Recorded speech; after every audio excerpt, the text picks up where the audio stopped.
अस्सलाम वालेकुम everyone, welcome to MedPrism. General pathology में हम मिसलेनियस टॉपिक्स पढ़ रहे हैं। उसमें हम फर्स्ट अनीमिया कवर कर चुके हैं। आज के लेक्चर में जो है वो हम फीवर को कवर करेंगे। स्टार्ट करते हैं। हमारे नॉर्मली जो हाइपोथैलेमस में एक टेम्परेचर का कोर बॉडी टेम्परेचर का सेट पॉइंट होता है जो कि बेसिकली 37 डिग्री सेंटीग्रेड होता है। लेकिन अगर उसमें कोई रेगुलेटेड इंक्रीज़ आ रहा है तो वो फीवर है। पायरेक्सिया है, यानी कि रेगुलेटेड इंक्रीज़ है कोर बॉडी टेम्परेचर में। सेट पॉइंट से वो इंक्रीज़ करी जा रहा है। लाइक 37 है तो फीवर के केस में वो 38 हो जाएगा, 39 हो जाएगा, 40 तक चला जाएगा। It is not hyperthermia. Fever और हाइपरथर्मिया जो है ये दो डिफरेंट टर्म्स यूज़ की जाती हैं। फीवर बेसिकली रेगुलेटेड राइज होता है सेट पॉइंट में, और हाइपरथर्मिया अनरेगुलेटेड राइज। यानी कि फीवर को जो है वो हम डिफेंसिव मैकेनिज़्म भी कहते हैं। ये कोई डिज़ीज़ नहीं है, लेकिन ये किसी मेन डिज़ीज़ से पहले के सिम्टम्स शो करवाता है। और हाइपरथर्मिया जो है वो अनरेगुलेटेड राइज होता है, और फिर कूलिंग मैकेनिज़म्स जो होते हैं वो ओवरवेल्म हो जाते हैं। नॉर्मल थर्मल रेगुलेशन में क्या होता है कि हाइपोथैलेमस जो है वो एक्ट करता है एज ए बॉडीज थर्मोस्टेट, और वो मेंटेन करके रखता है कोर टेम्परेचर को 37 डिग्री सेंटीग्रेड को। नेक्स्ट इसके कुछ साइंस आ जाते हैं और कुछ कॉजेज़ आ जाते हैं। साइंस में क्या है कि स्किन जो है वो हॉट फील करती है जब किसी को फीवर होता है, और अगर हम उसको टच करें तो वो फिर हम उसको जो है वो हॉट फील करते हैं, गरम गरम फील करते हैं। नेक्स्ट आ जाता है, सेकंड नंबर पे होता है फ्लश्ड चीक्स, यानी कि उसकी रेड और पिंक कलर हो जाता है गाल का। Low energy, not feeling well, और चिल्स यानी कि थोड़ा इंक्रीज़ होना शुरू हो जाता है टेम्परेचर उसका। Head H and body aches, पूरे जिस्म में दर्द वगैरह, ये बुखार की हालत में होता है। कॉजेज़ क्या होती हैं? कोई वायरल इन्फेक्शन की वजह से फ़ीवर हो गया, बैक्टीरियल इन्फेक्शंस की वजह से, इन्फ्लेमेशंस लाइक रूमेटॉइड आर्थराइटिस की वजह से भी जो है वो फीवर हो जाता है। मलिग्नेंट ट्यूमर्स की वजह से, कैंसरस ट्यूमर्स की वजह से, और कुछ मेडिकेशंस यूज़ करने के बाद भी जो है वो फ़ीवर हो जाता है। लाइक यहाँ पे मेंशन है कि हाई ब्लड प्रेशर के लिए अगर मेडिकेशन यूज़ की जाए तो फ़ीवर हो जाता है। हीट एग्जॉशन की वजह से और सम वैक्सीन्स की वजह से भी जो है वो फ़ीवर हो जाता है। आप लोगों ने नोट किया होगा, जब हम छोटे बच्चों को अगर हम इंजेक्शन लगवाने जाएं तो उसके बाद जो है उनको बाद में जो है फ़ीवर ज़रूर होता है। यानी कि ये निशानी होती है कि वो जो उसको इंजेक्शन लगा है वो उसकी बॉडी में सही तरह से काम कर रहा है, क्योंकि इसने मैक्रोफेजेस वगैरह को और साइटोकाइंस रिलीज़ करने होते हैं। मैक्रोफेजेस को जो है एक्टिवेट करना होता है ताकि वो आगे डिफेंसिव मैकेनिज़्म को जो है वो एक्टिवेट कर सकें। नेक्स्ट मूव करते हैं। नेक्स्ट आ जाते हैं ट्रिगर्स, पायरोजेंस। फीवर को जो है वो कौन करवाता है? जो सब्सटेंसेस फीवर कोज करवाते हैं उनको पायरोजेंस कहते हैं। एक्सोजीनियस पायरोजेंस होते हैं और एंडोजीनियस पायरोजेंस होते हैं। एक्सोजीनियस पायरोजेंस जो होते हैं वो होते हैं कि आउटसाइड बॉडी, मतलब कि वो बाहर की कोई होंगे, ओरिजिनेट फ्रॉम आउटसाइड, तो होस्ट पे वो जो है वो मतलब हमला करेंगे, उसकी वजह से जो है वो फीवर होगा, यानी कि वो फीवर इनिशिएट कराएंगे। माइक्रोबियल प्रोडक्ट्स हो सकती हैं, नॉन माइक्रोबियल प्रोडक्ट्स हो सकती हैं। माइक्रोबियल में जो है लिपोपोलीसेक्राइड आ जाता है, पेप्टाइडोग्लाइकिन आ जाता है, कोई फंगल एंटीजन्स आ जाते हैं, वायरल पार्टिकल्स आ जाते हैं।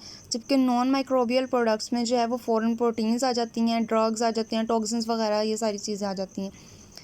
इसका काम क्या होता है कि ये एक्सोजीनियस पायरोजेंस जो होते हैं वो होस्ट सेल को स्टिमुलेट करते हैं ताकि वो रियल फीवर कॉजिंग एजेंट्स को जो है वो प्रोड्यूस करे। Real fever causing agents like वो एंडोजीनियस पायरोजेंस होते हैं। Central mediators endogenous pyrogens. Exogenous pyrogens जो होते हैं वो आउटसाइड द बॉडी जो है वो कोई सब्सटेंसेस होते हैं जो ट्रिगर करते हैं बॉडी को, इनिशिएट करते हैं फीवर को। फीवर वो डायरेक्ट इनिशिएट नहीं कर सकते, वो जो है वो एंडोजीनियस पायरोजेंस को जो है वो एक्टिवेट करेंगे, और फिर जो एंडोजीनियस पायरोजेंस होते हैं वो जो है फीवर कोज कराएंगे। यानी कि एक्सोजीनियस पायरोजेंस के रिस्पॉन्स में होस्ट सेल्स जो हैं वो क्या करते हैं कि लाइक अगर ह्यूमन को फीवर हो रहा है तो ह्यूमन के जो होस्ट सेल्स होंगे वो क्या करेंगे, एंडोजीनियस पायरोजेंस को जो है वो रिलीज़ करेंगे, और फिर वो आगे फीवर कोज कराएंगे। इसमें प्राइमरी सेल सोर्सेज क्या होते हैं? इम्यून सेल्स हो गए like macrophages, monocytes, dendritic cells, endothelial cells भी इसमें होते हैं, केराटोसाइट्स भी होते हैं। और इसमें साइटोकाइंस जो मेनली जिनका रोल होता है वो होता है इंटरल्यूकिन 1 का, इंटरल्यूकिन 6 का, और ट्यूमर नेक्रोटिक फैक्टर अल्फा का। एक्शन कैसे करते हैं कि ये साइटोकाइंस जो होते हैं वो सिस्टमिक सर्कुलेशन में रिलीज़ होते हैं और वो ट्रैवल करते हैं ब्रेन तक, यानी कि वो ब्लड में सर्कुलेट करते हैं और ब्लड के थ्रू जो है वो ब्रेन तक जाते हैं और फिर वो ब्रेन को स्टिमुलेट करते हैं और आगे वो मैसेंजर एक्टिवेट होते हैं। मैकेनिज़्म एक पूरा होता है जो हम यहाँ पढ़ेंगे और फिर उसमें वो जो है वो फीवर कॉज कराता है। थर्मोस्टेट में क्या होगा कि एक प्री ऑप्टिक एरिया होता है इंटीरियर हाइपोथैलेमस में, जिसमें थर्मो रेगुलेटरी सेंटर होता है, यानी कि जो टेम्परेचर को कंट्रोल करेगा सेंटर वो प्री ऑप्टिक एरिया में प्रेजेंट होता है, यानी कि वो टेम्परेचर को इंक्रीज़ भी कर सकता है, डिक्रीज़ भी कर सकता है न्यूरॉन्स के थ्रू। फाइनल मैसेंजर इसमें प्रोस्टाग्लैंडिन होता है और ये बेसिकली ये कैसे हाइपोथैलेमस का रोल होता है कि जो साइटोकाइंस होते हैं वो इंस्ट्रक्ट करते हैं, इंस्ट्रक्शंस भेजते हैं हाइपोथैलेमस की तरफ ताकि वो एंजाइम्स को प्रोड्यूस करे। इसमें एंजाइम प्रोड्यूस होता है साइक्लो ऑक्सीजनेज 2, कॉक्स 2 जो है ये एक एंजाइम है, ये प्रोड्यूस होता है और फिर ये क्या करता है कि ये फ़ैट मॉलिक्यूल्स के ऊपर वर्क करता है, एराकिडोनिक एसिड्स के ऊपर ये वर्क करता है और उनको जो है वो प्रोस्टाग्लैंडिन E2 में कन्वर्ट कर देता है। यहाँ पे मेंशन है कि ये इसको एराकिडोनिक एसिड को प्रोस्टाग्लैंडिन E2 में कन्वर्ट कर देगा। अब वो जो प्रोस्टाग्लैंडिन है वो क्या करेगा, वो स्पेसिफिक रिसेप्टर्स के साथ बाइंड करेगा। रिसेप्टर्स स्पेसिफिक होते हैं, स्पेसिफिक रिसेप्टर्स के साथ बाइंड करेगा और वो जो है वो फिर टेम्परेचर को आहिस्ता यानी रेगुलर तरीके से वो इंक्रीज़ करना शुरू कर देगा। लाइक वो 37 अगर नॉर्मल है तो वो 39 तक चला जाएगा। सेट पॉइंट में जो है वो एलिवेशन होना शुरू हो जाएगी, यानी कि इंक्रीज़ होना शुरू हो जाएगी। अपवर्ड एडजस्टमेंट हो रही है बॉडी के थर्मल सेट पॉइंट में। नेक्स्ट आ जाता है कि बॉडी जो है वो किस तरह से फीवर को जनरेट करती है। फिजियोलॉजिकल रिस्पॉन्स कैसे होता है कि एक दफ़ा अगर हाइपोथैलेमिक सेट पॉइंट है वो राइज हो गया, उसमें इंक्रीज़ आ गया, लाइक ये 39 डिग्री सेंटीग्रेड है, तो बॉडी जो है वो इसको परसीव करती है एज ए कोल्ड और वो हीट गेनिंग बिहेवियर्स को जो है वो इनिशिएट करना शुरू कर देती है। वो कैसे करती है कि हीट कंजर्वेशन करवाएगी, वेजो कंस्ट्रिक्शन होगी और ब्लड वेसल्स की वो कंस्ट्रिक्ट करेंगी और जो है वो स्किन में हीट लॉस को रिड्यूस कर देंगी और इससे क्या होगा, पेलर स्किन होगी, कोल्ड एक्सट्रीमिटीज़ होंगी। फीवर के केस में जो है वो हम अक्सर फील करते हैं कि हमारे हाथ और पाँव जो हैं वो ठंडे हो रहे होते हैं, वैसे हमारी बॉडी जो है वो गर्म हो रही होती है। तो ये सारा हीट कंजर्वेशन के जो है वो इसकी वजह से हो रहा होता है। देन क्या होता है, हीट प्रोडक्शन होती है। हीट प्रोडक्शन यानी कि शिवरिंग थर्मोजेनेसिस के थ्रू भी होती है, नॉन शिवरिंग थर्मोजेनेसिस के थ्रू भी होती है। अब शिवरिंग थर्मोजेनेसिस में कैसे होता है कि जो मसल्स हैं वो कॉन्ट्रैक्ट करते हैं, कॉन्ट्रैक्शन इतनी ज़्यादा करते हैं कि जो है वो हीट प्रोड्यूस कर देते हैं। और नॉन शिवरिंग थर्मोजेनेसिस में क्या होता है कि मेटाबॉलिज्म को इंक्रीज़ कर देती है बॉडी मेटाबॉलिज्म को इंक्रीज़ करेगी और इसकी वजह से भी जो है वो हीट होगी, जनरेट होगी। स्पेशली ब्राउन एडिपोज टिश्यूज़ के केस में, यानी कि ये जो है वो थर्मोजेनेसिस करवाते हैं। ये स्पेशल फैट टिश्यूज़ होते हैं जो एनर्जी को बर्न करते हैं ताकि हीट को प्रोड्यूस किया जा सके। बिहेवियरल चेंजेस क्या आती हैं, फ़ीवर तो सबको ही होता है, तो सब ने ही ये नोट किया होगा कि जब फीवर होता है तो उसको सर्दी लगती है और वो कोशिश करता है कि वो जो है वो अपनी बॉडी को गर्म, मतलब खुद को गर्म करने की कोशिश करे। लाइक वो कोई कपड़ा ओढ़ लेते हैं हम लोग फीवर के केस में, फ़ैन के नीचे नहीं बैठते, ये सारी चीज़ें। कर्लिंग अप से मतलब ये है कि फिर हम जिसको कहते हैं कि हम अपनी बॉडी को जो है इकट्ठा करना शुरू कर देते हैं, यानी कि हम जो है वो अपनी आर्म्स को, लेग्स को जो है वो बॉडी के पास लेके आते हैं, अपनी बैक को बेंड करते हैं, क्लोज लेके आते हैं अपनी बॉडी से, तो ये हम कर्ल अप करते हैं, ये हमारा बिहेवियर चेंज हो रहा होता है उससे। एडिंग ब्लैंकेट्स यानी कि हम कपड़ा ओढ़ रहे होते हैं, कंबल ओढ़ रहे होते हैं उसमें फीवर के केस में। नेक्स्ट आ जाता है फेब्राइल रिस्पॉन्स। फीवर की ये यहाँ पे 3 स्टेजेस मेंशन की गई हैं। कौन कौन सी होती हैं, प्रोड्रोम, ऑनसेट, यानी कि बिल्कुल ही स्टार्ट हो रहा होता है फीवर का, कि आहिस्ता आहिस्ता इसमें इंक्रीज़ आ रहा होता है। नॉन स्पेसिफिक सिम्टम्स होती हैं लाइक मेलेस। इसमें क्या होता है, मेलेस बेसिकली होता है कोई ये जनरल फीलिंग्स होती हैं, डिस्कम्फर्ट फील कर रहा होता है इंसान, इलनेस उसको फील हो रही होती है, फटीग फील हो रही होती है।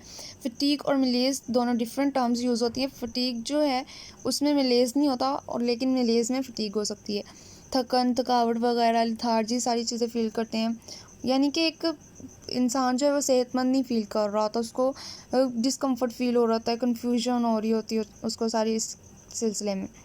बॉडी एचेस, हेड एच, सारी बॉडी में उसके पेन हो रहा होता है, दर्दें उठ रही होती हैं, ये सारी। सेकंड नंबर पे आ जाता है चिल रिगर्स। बॉडी जो है वो आहिस्ता आहिस्ता जो है वो नॉर्मल सेट पॉइंट में इंक्रीज़ करना शुरू करती है, उसको रेज़ करना शुरू करती है टेम्परेचर को।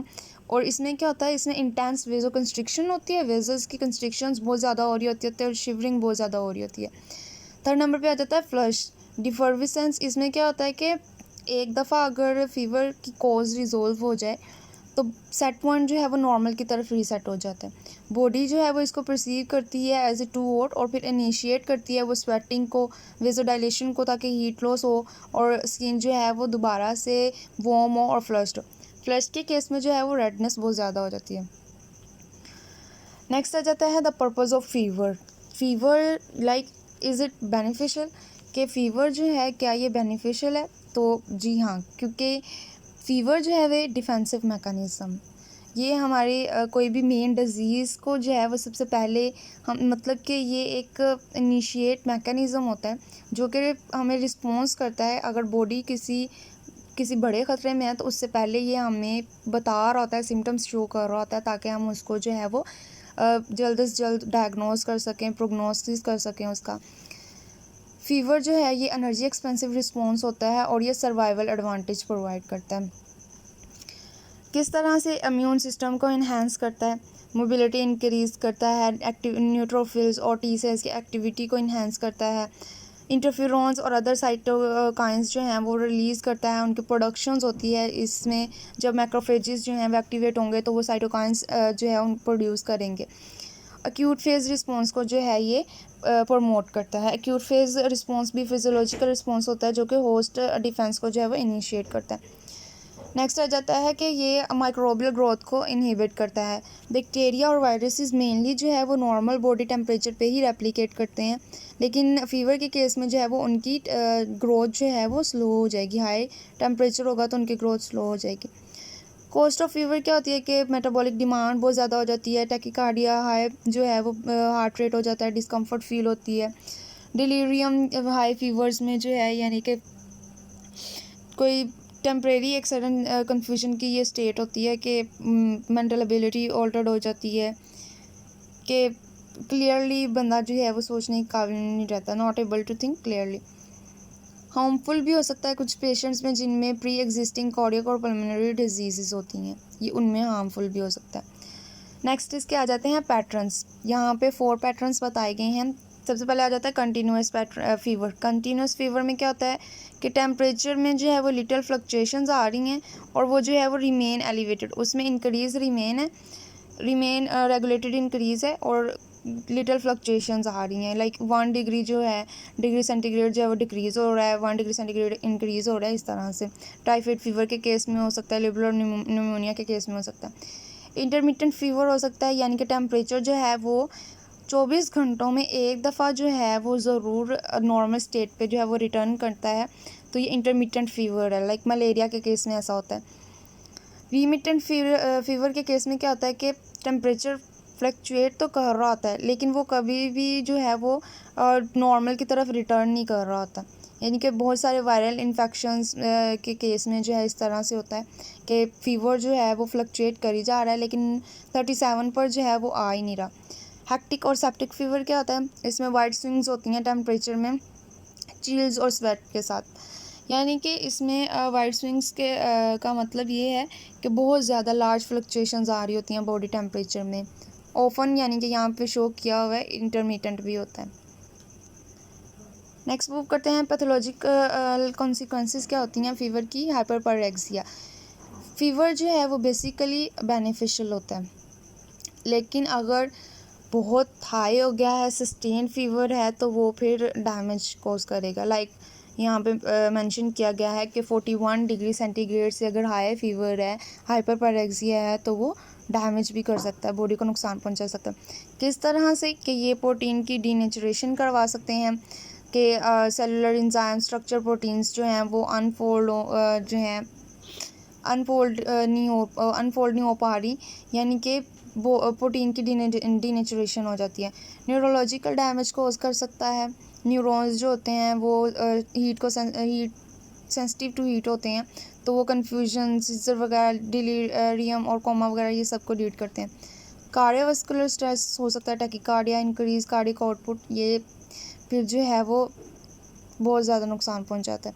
डिहाइड्रेशन हो सकती है, साइटोकाइन स्टॉर्म हो सकता है, स्वेयर इन्फेक्शंस में जो डिसरेगुलेटेड फीवर को जो है वो फिर लीड करते हैं।